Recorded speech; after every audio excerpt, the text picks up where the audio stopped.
In news from Sri Lanka, fishing industry has been hit hard by dire economic situation in Sri Lanka. In the fishing town of Negombo, fishermen struggle to stay afloat as people deal with skyrocketing prices, prolonged markets and shortages of medicine, fuel and other items.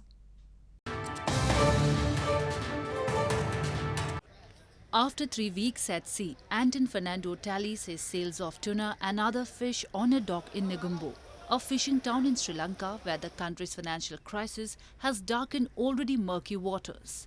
The mat does not look good for Fernando and his crew of 4 among the dozen gently bobbing trawlers.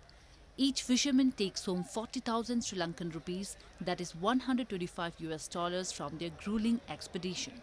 The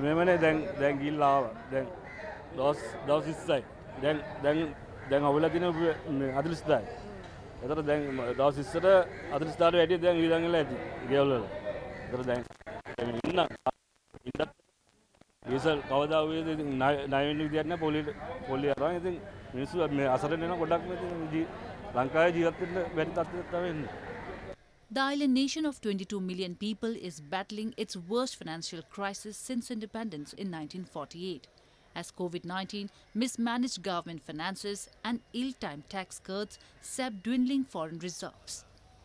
Last week, the central bank said it was suspending repayment on some of its foreign debt pending a restructure.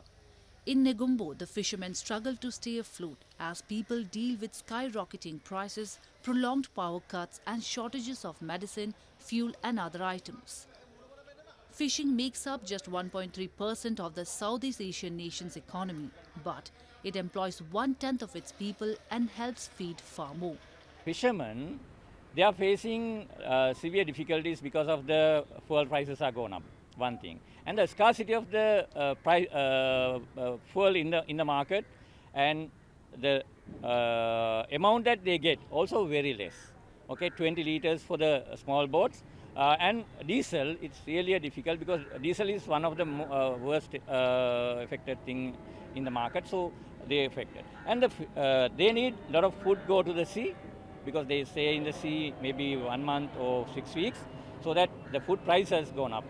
Meanwhile, Sri Lanka's finance ministry said on Tuesday that the International Monetary Fund will consider providing quick financial assistance to debt-burdened Sri Lanka following representations by India. Earlier on Monday, President Gotabaya Rajapaksa acknowledged that he made mistakes that led to the country's worst economic crisis in decades and pledged to correct them.